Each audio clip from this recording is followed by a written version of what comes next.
Hey everyone, welcome to KXAN Live. I'm Josh Hinkle with KXAN Investigates team. I'm joined today by David Barer, our investigative producer, and we're talking about a history of mass violence. This is a new project that we launched just yesterday, and we're really excited to tell you a little bit more about it. We've got a lot of questions from several of you on social media, so we want to get to as many as possible today.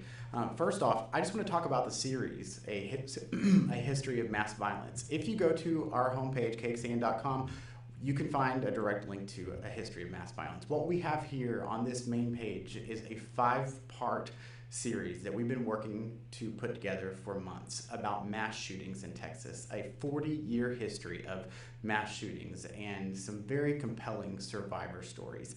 I want to introduce you to a few of those survivors here, some photos we have for you. The first one is this couple named Judy and Gary Paulin.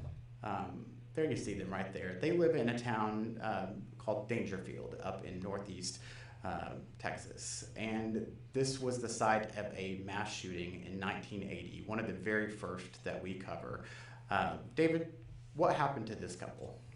Yeah, so Judy and Gary invited us to their home to do an interview.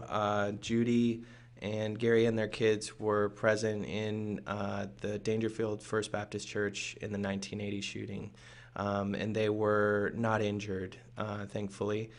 Judy was an employee of the school district, and it turned out she had known the shooter for a long time because he was a school teacher there. So they were involved in the shooting, and Judy knew the shooter, and it turned out she had also served on a grand jury that had indicted him before the shooting happened. Which is one of the reasons many people believe that he targeted First Baptist, because there were people that he'd worked there trying to get character references. It's all in the series. I want to show you, the next picture is a woman named Cheryl Hendrickson. She was also in that shooting. She was sitting on the very back row of the church that day, and her 7-year-old daughter, who she's holding a picture of right then, named Gina Lynham, she was killed in this shooting, one of 5 people that were killed that day. Very sad story. Also in 1980, we met another mother from a shooting all the way across Texas. If we could go to the picture of Shirlene Masterson now, you see there she's holding a picture of her son, a man named Randy Steele, who was killed in the Starburst Lounge shooting in 1980 in El Paso, trying to save a woman. And this is kind of an interesting case also, because I think a lot of people only think about the most recent El Paso shooting. What did we learn about this one 40 years ago, David? Yeah, the shooting 40 years ago happened at a lounge in northeast El Paso.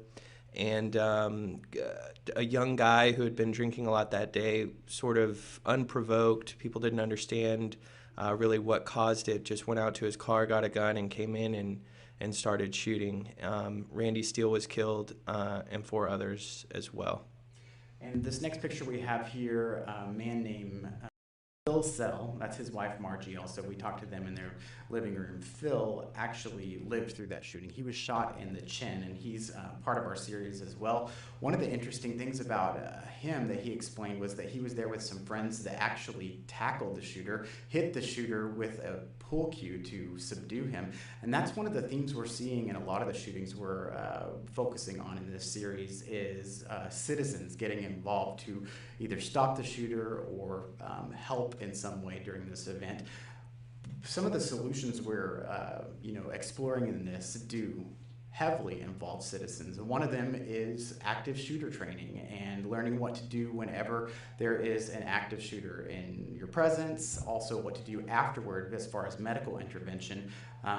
But I think one of the questions we've been getting a lot of times, David, is this citizen training, is that meaning arming all citizens with guns?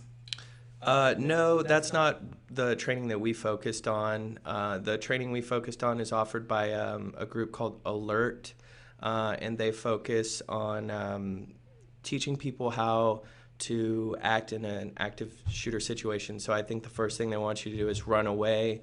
They teach how to sort of block yourself off from a shooter, and then also some self-defense techniques. But they're not focused on arming people, and that wasn't what we looked at in our report. Yeah, and alert is one of the options that state lawmakers right now, in response to recent mass shootings, are really exploring how to increase to have more training out there. Right now, they're also looking at suspicious activity reporting, and that's where citizens would use an app or phone number or get on the DPS website and report suspicious behavior to hopefully prevent some of these things from happening before it gets to be too late. There's been some questions about privacy and civil rights concerns when we talk about suspicious activity reporting, but we're not saying just, report your neighbor just because. This is when someone has a reasonable expectation that someone's going to commit a crime, right? Yeah. I think I understand people's concerns over their privacy. We struggled for a bit trying to get records from DPS on suspicious activity reporting. And the people at the Fusion Center that sort of walked us through what they're doing were good, were helpful and transparent with us, but we don't just take them at their word. And I think that's something that we'll continue to keep our eye on, is how that awareness campaign rolls out. And some people have asked us about why we're just focusing on in the series on these citizen-led initiatives. Of course, there are so many ideas and possible solutions out there to combat mass violence and prevent mass shootings in the future that we couldn't get to it in this main series. So if we could go to the webpage real quick, I want to show you some other features that we have that we were able to explore some other ideas that have been floated out there. If we can scroll down just a little bit on this main site, there you go. If you can click on the part that says inside the issue, we can expand this, and this is actually a roundtable that we put together with several experts from talking about things like gun policy, mental health policy, security, a lot of different ideas that are floated out there, some that lawmakers are talking about right now, but this is just a good way for us to go in depth and get to a lot of the things that we couldn't get to in the series. So I also want to go back to that main page and scroll down just a little bit to this data feature that we had. David, you've really been working on this research and looking at a lot of the mass shootings that have happened across Texas and across the nation. This one specifically is about the way that mass attack outcomes. What we're talking about there is how shootings or attacks have ended. Can you talk to me about that? Yeah, so that was a look at a data set of the last 20 years, or almost 20 years, from 2000 to 2019, every attack, and it was 316 instances, and we looked at how the violence ended, and in most cases, the attacks ended when the attacker was shot by the police or committed suicide. And you can see the whole data kind of visualized in that shattered pie graph. So up at the top of this page, you have a toolbar if you want to explore this a little bit more, and you can see it says timeline, podcast, and story. I want to go to the timeline page at this point. So a lot of people have been asking us, how did we focus on the shootings that we did? Here in this timeline page, we have 40 years of mass shootings here in Texas, and we started in 1980. That's 32 events that we found. Here is a way that you can experience this in an interactive form with videos or photos of each of those 32 shootings. The reason we focused on these 32, a lot of people were saying, weren't there others? We decided to focus in on the ones that we could get information about, where there were 3 or more victims in that shooting, not including the shooter. And so that was really how we categorized what a mass shooting was for this project. But a lot of people have also asked, what about the UT Tower shooting? Because if we started in 1980, of course that one was back in 1966, and that was a really important one here. Why isn't that one in our timeline, David? We saw that there was sort of a gap after 1966 in the Tower shooting to 1980 where there weren't many mass shootings at all. So that's the point that we decided to start. I think the Tower shooting is one of the most well understood mass shootings in Texas history, whereas the 2 shootings that we focused on in 1980 are relatively unknown now. A lot of people have forgotten them or don't know about them at all. Yeah, so in 1980, that's when we really started seeing really close-knit, almost consistent round of shootings all the way up into present day. So those are the 32 shootings there. We do have some footage from the 1966 shooting and the aftermath there if you look at our roundtable that we talked about on the last page, because we actually filmed that roundtable at the University of Texas, not far from where the tower was. I want to go to the podcast page now. This is something really unique that KXAN is doing. This is the second season of our Catalyst podcast. So the projects that we focus on, where we're kind of taking this in-depth look and doing a digital-first investigation where we're putting everything out there so you can see it all at once on day one instead of having to wait for the newscast at night. We have a podcast with each season. Last season, it was about missing persons. This season, it's about mass violence. So if you want to listen to the podcast, you can go to KXAN.com and find it there, but you can also find it on any of the places that you listen to podcasts, like Apple, iTunes, Google Play, Spotify, Stitcher, and the first episode and the trailer are out right now.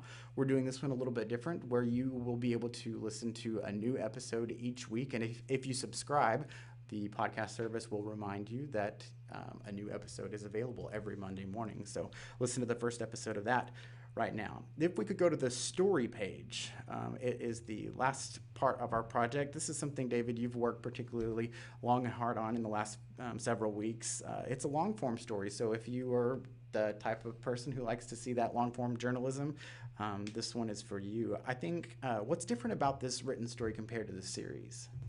Yeah, so we have an on-air series, we have a podcast, and the long-form written story, and each one has different details and aspects that you can't get in the others. So you're gonna get new insights into the stories, the two shootings we profile, and other shootings, and the shooters, the victims, and everything in the written story. We also have embedded original documents from the cases and from the court cases as well. So you can read those and see, the old typewritten documents of police reports and court case files that you don't see on air.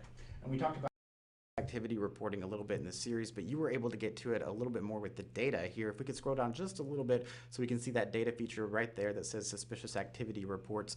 What we did was request numbers from the Department of Public Safety to find out how often people are reporting suspicious behavior in the state of Texas. In the last 5 years, there were 13,000 reports, but you've really broken it down for the last couple of years so we could see what that number has spiked since we've had more recent shootings in the last couple of years. Yeah, you can see that there's been an increase this year, and those numbers for the latest year, which are already higher than the previous 2 years, are only through the beginning of the fall. So we have seen a spike in the number of suspicious activity reports that law enforcement has received.